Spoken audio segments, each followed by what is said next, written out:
Él es la vida para aquel que camina en destrucción. Que Jesús sea tu única esperanza y que solo en Él puede estar tu confianza. Bienvenido.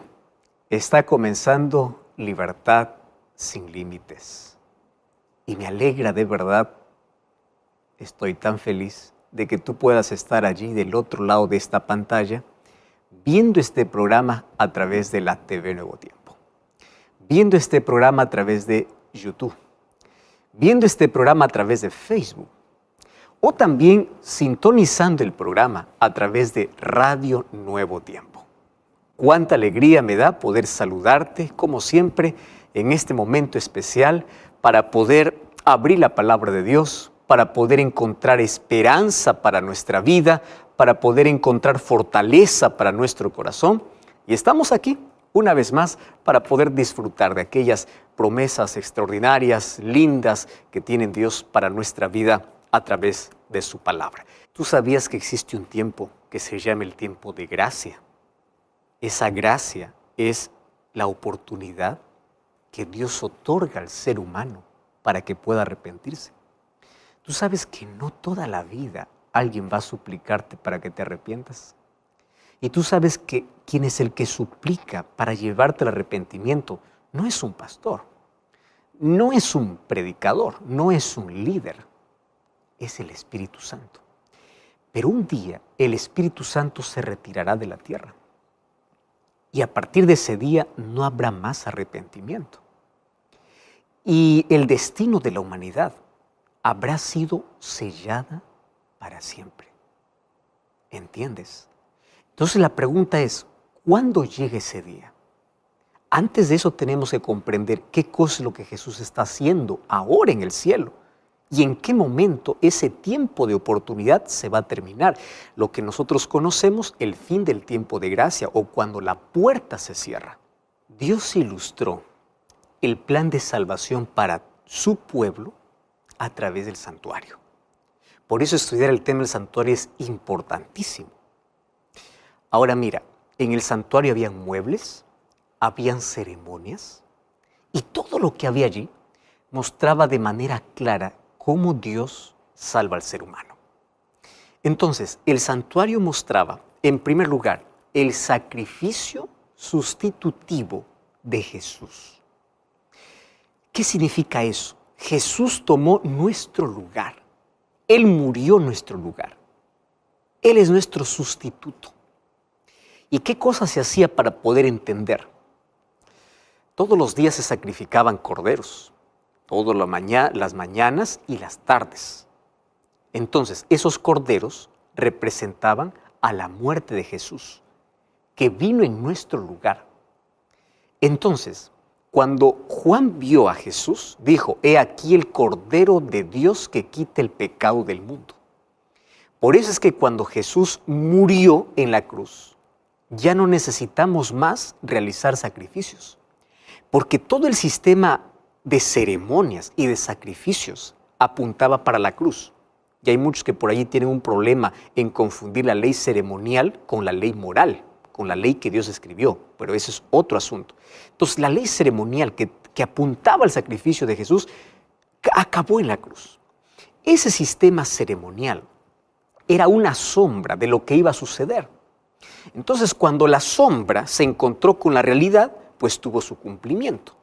Y a partir de allí, no necesitamos más de un sistema ceremonial, porque el verdadero Cordero, que es Jesús, murió en una cruz.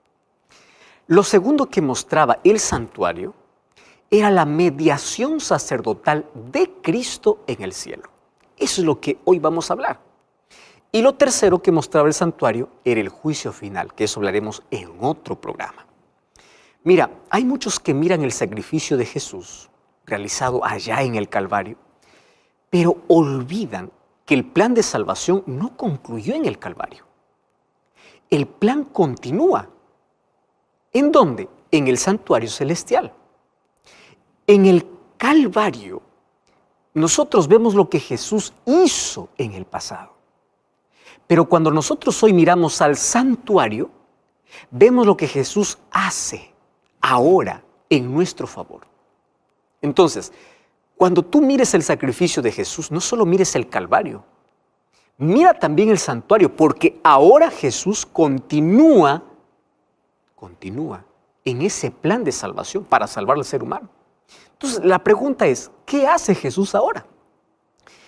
Para poder saber qué hace Jesús ahora, tenemos que mirar el santuario terrenal.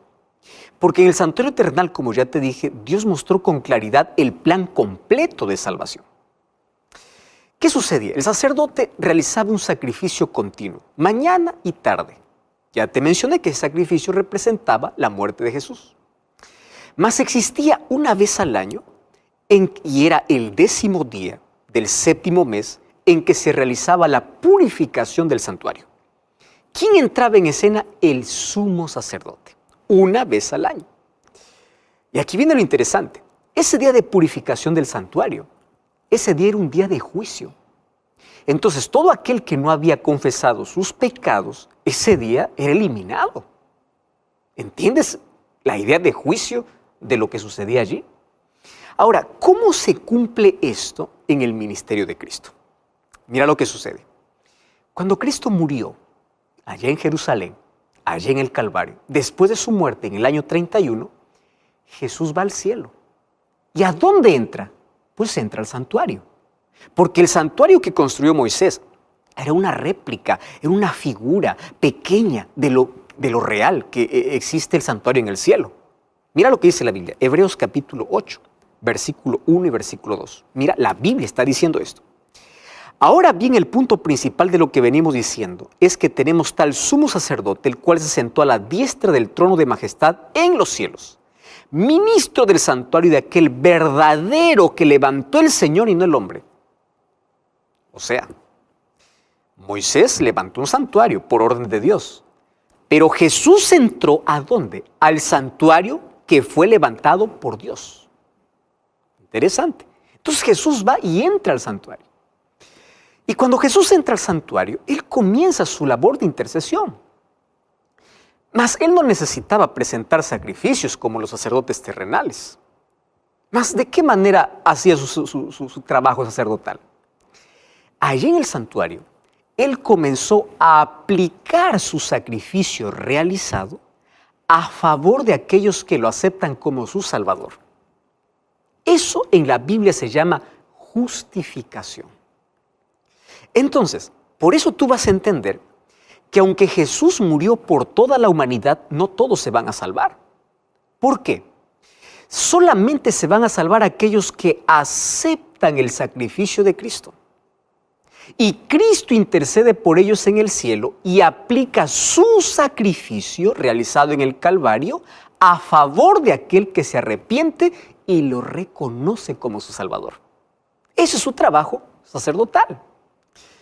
Por eso es que el apóstol Pablo en 1 Timoteo capítulo 2, versículo 5 dice así: porque hay un solo Dios y un solo mediador entre Dios y los hombres, Jesucristo hombre. ¿Estás entendiendo lo que dice Pablo? ¿Quién es el intercesor? No es María, no es Pablo, no es un apóstol, no es la madre de Jesús. Hay un único mediador, un único intercesor entre Dios y los hombres, Jesucristo. Entonces Jesús entra al santuario para poder interceder.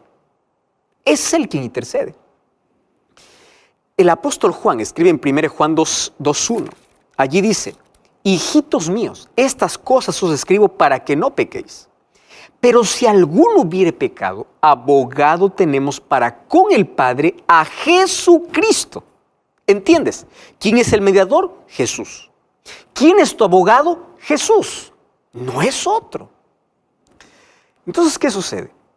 Todo pecado confesado es perdonado porque Cristo es nuestro intercesor. ¿Comprendes? ¿Y eso dónde nos mostró? Pues ya en el santuario. ¿Correcto? Ahora, ¿qué sucedía en el santuario terrenal? Porque recuerda que el santuario terrenal era una figura de lo que ocurre en el santuario celestial. ¿Qué cosa sucedía en el santuario terrenal una vez al año? ¿Recuerdas? Eso ya te mencioné. Entonces, el santuario era purificado. ¿Purificado? ¿De qué? Déjame explicarte.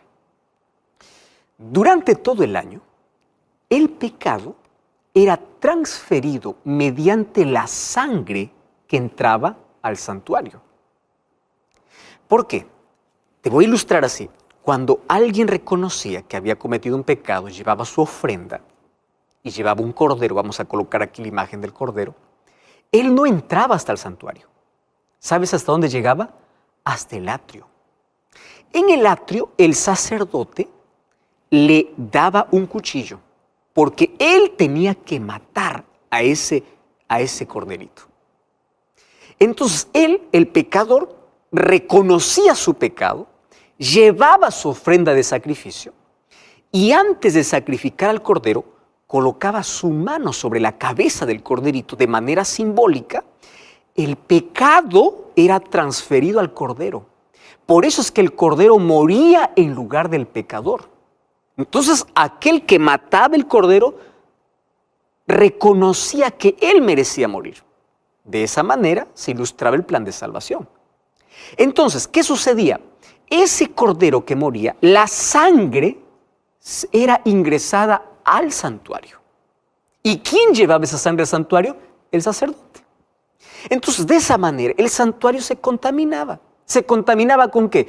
Con el registro de pecado que quedaba allí hasta que llegaba el 10º día del 7º mes, que se llamaba el día de purificación o de limpieza, donde había una ceremonia muy especial que tú puedes leer en Levítico capítulo 16 allí con más detenimiento.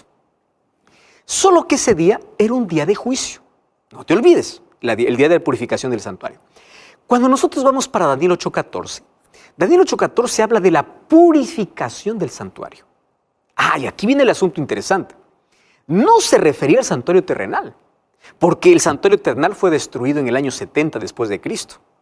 Y la profecía de Daniel 8:14 apuntaba para el tiempo del fin. Esta profecía es la profecía más larga de la Biblia, de las 2300 tardes y mañanas, que representa 2300 años.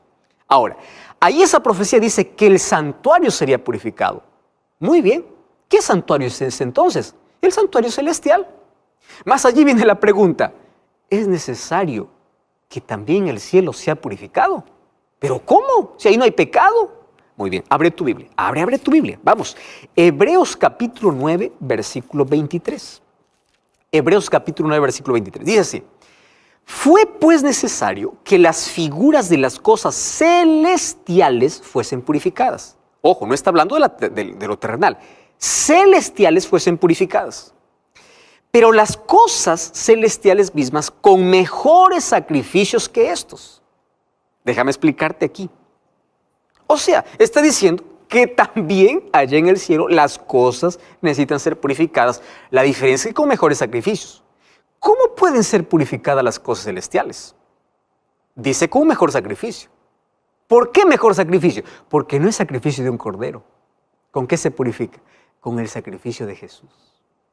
Eso significa que en un momento de la historia, Cristo comenzaría esa limpieza. ¿Pero limpieza de qué?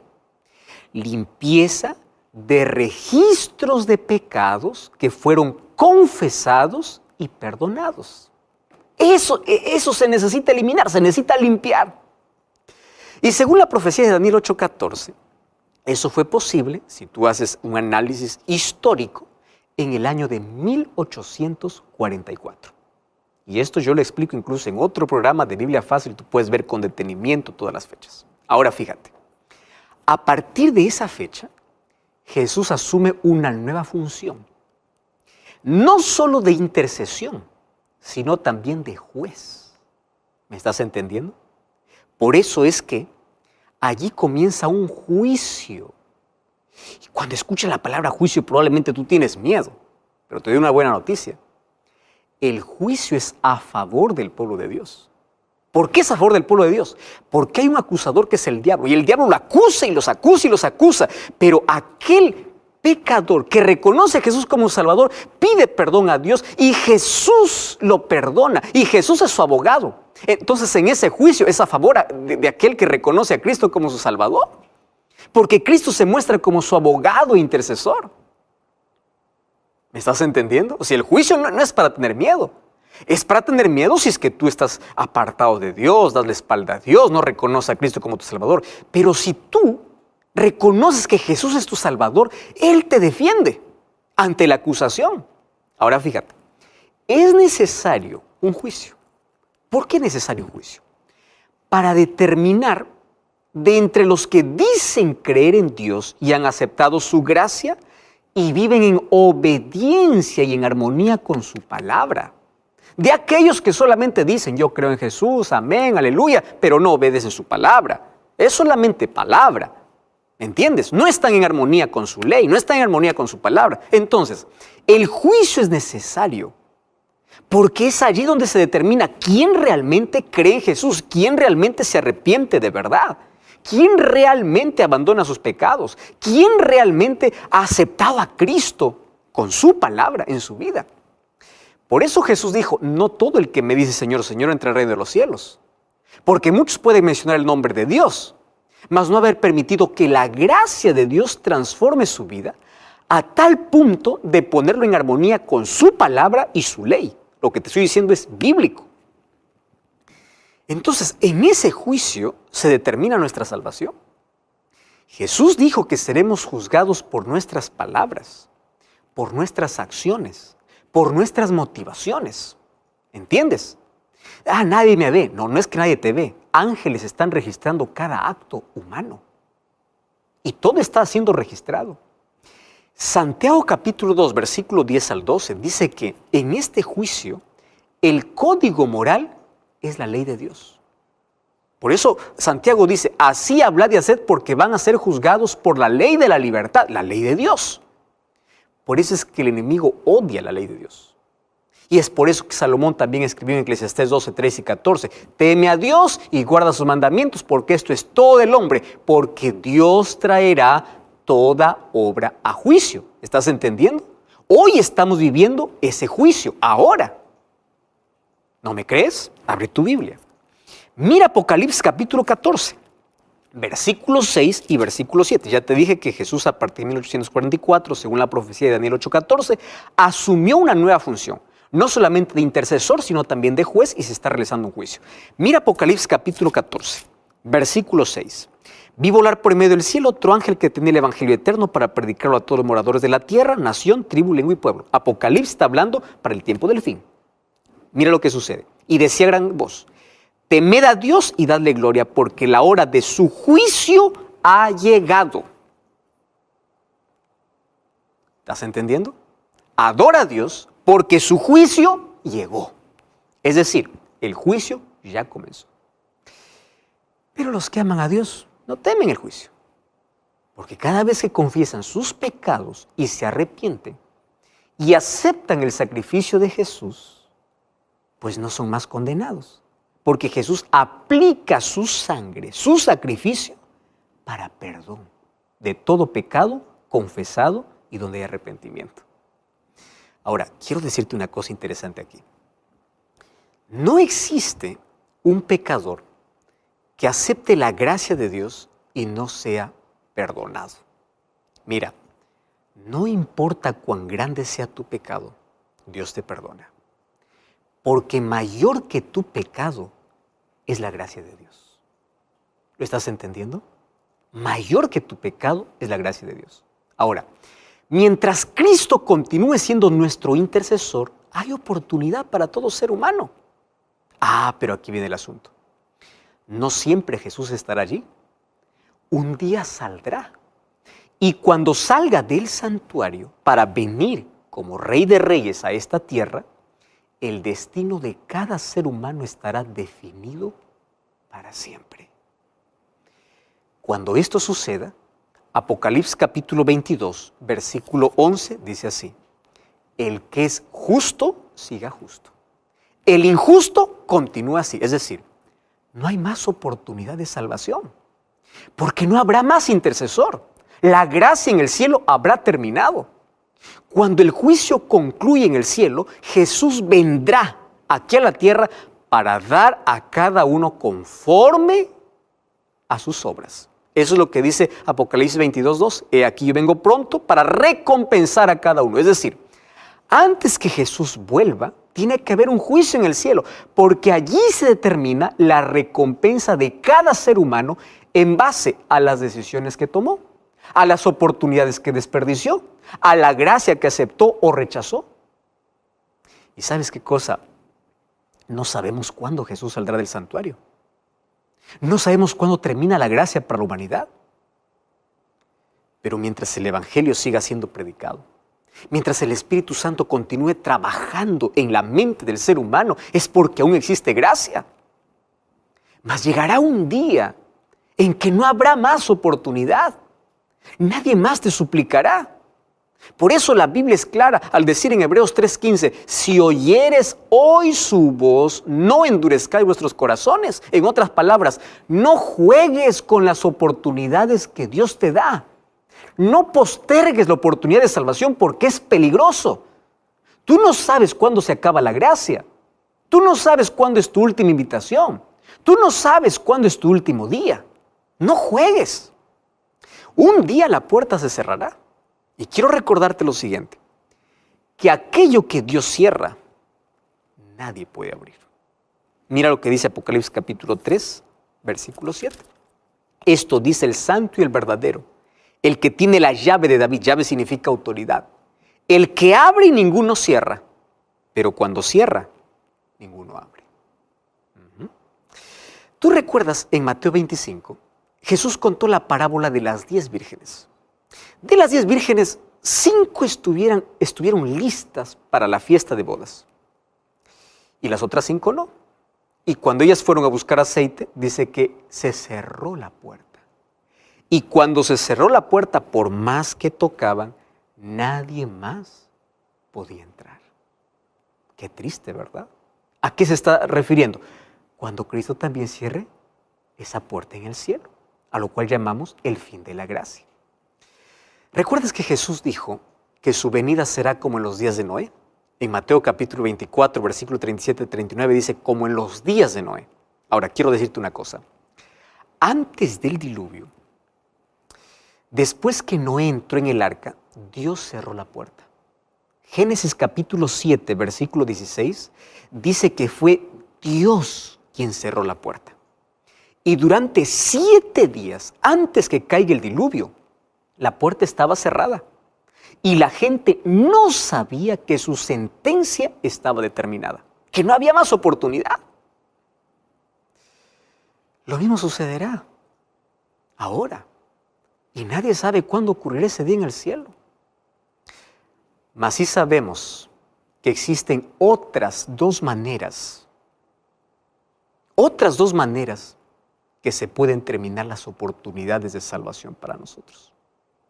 ¿Quieres saber cuáles son? Ya te expliqué. La primera es cuando Cristo cierre la puerta en el cielo. La gracia acabó. Deja de ser nuestro intercesor.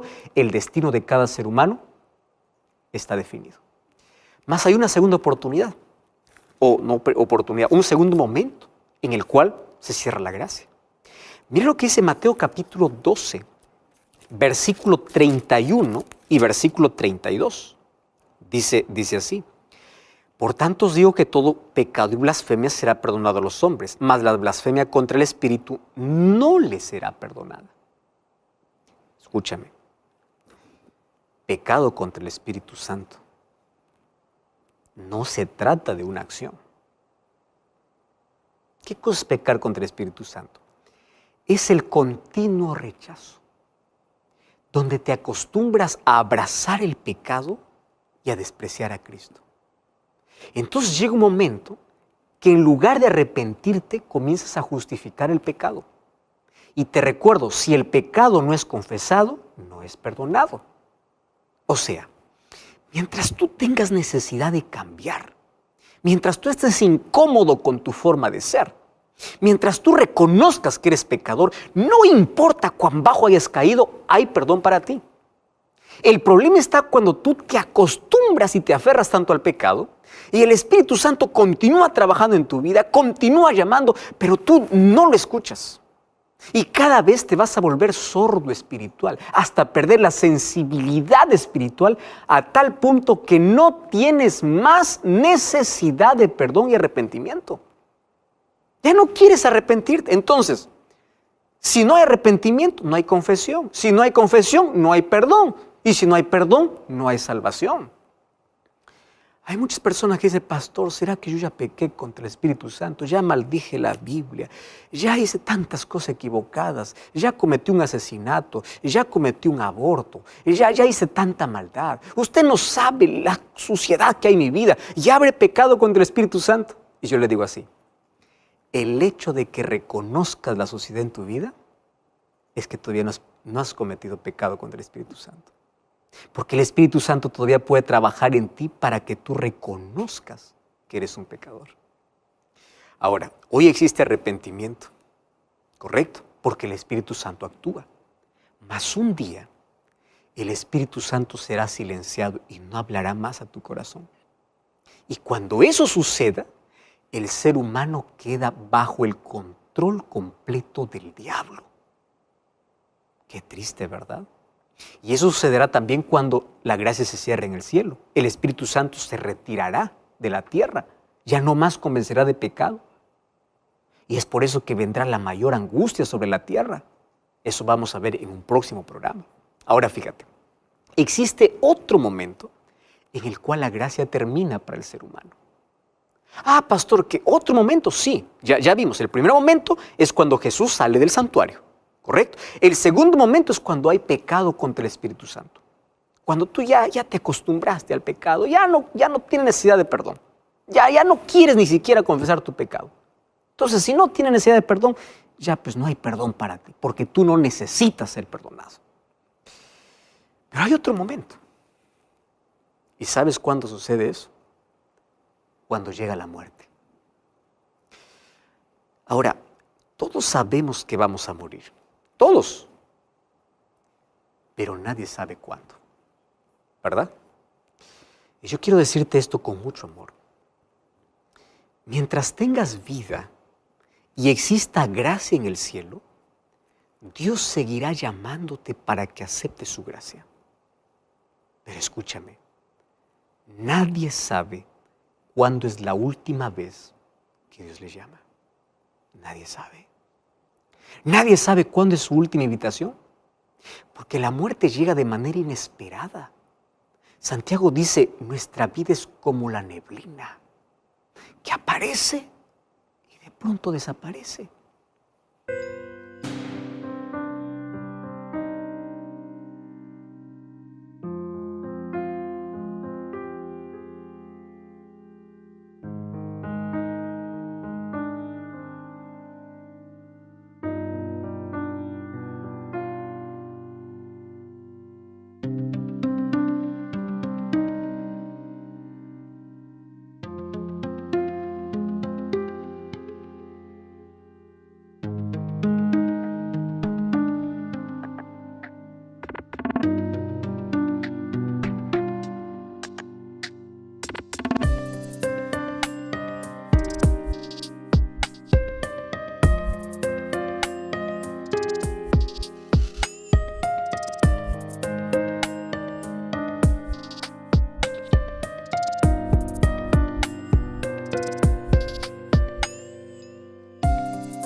Y hoy quiero decirte que nadie te salva de muerto.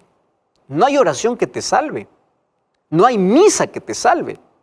La salvación es un asunto de elección en vida. ¿Me estás entendiendo? Mira lo que dice Deuteronomio capítulo 30, versículo 19 y versículo 20. La Biblia es muy clara. Deuteronomio capítulo 30, versículo 19 y 20. Dice así: a los cielos y a la tierra llamo por testigos hoy. Hoy he puesto delante de ti la vida y la muerte, la bendición y la maldición. Escoge la vida. No te está diciendo que otro va a escoger por ti. Tú vas a escoger la vida. ¿Cuándo? Cuando estás vivo. Versículo 20. Amando a Jehová tu Dios, atendiendo su voz y siguiéndole a Él, porque Él es vida para ti. Entonces, de muerto no sirve sacrificios, oraciones, no. Es una elección en vida. Por eso Dios te dice, tú eliges. La salvación es un asunto de elección. Nadie irá al cielo siendo obligado. Por eso te digo en el nombre de Dios que la decisión más inteligente es no perder tiempo sin Dios. La decisión más inteligente es usar nuestra libertad para vivir con Dios. La decisión más inteligente es elegir la vida, que es Cristo. El mejor uso de tu inteligencia es elegir a Cristo ahora. ¿Por qué? Porque todavía existe gracia. Y a mí me encanta mucho la invitación que hace el libro de Hebreos capítulo 4, versículo 16. Y es una invitación para todos. Allí dice así: acerquémonos pues confiadamente al trono de la gracia para alcanzar misericordia y hallar gracia. ¿Sabes por qué dice acerquémonos confiadamente al trono de la gracia? Porque allí está Jesús todavía. Él es nuestro intercesor.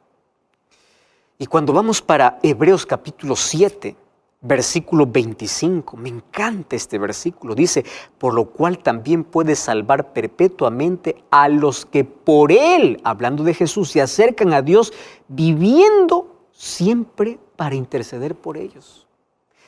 Tú te acercas a Dios y Él te salva porque Él intercede. O Jesús es tu abogado o estás perdido para siempre.